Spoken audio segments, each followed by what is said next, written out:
क्या पाहुन रघुजी बानी से कमाले खाए।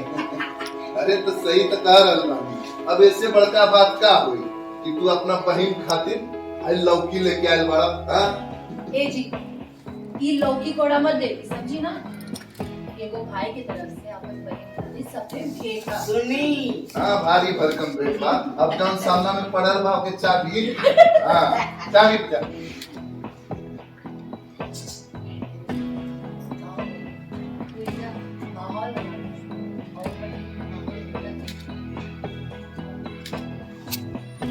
अरे हमरा खातिर सब लोग एक समान बा।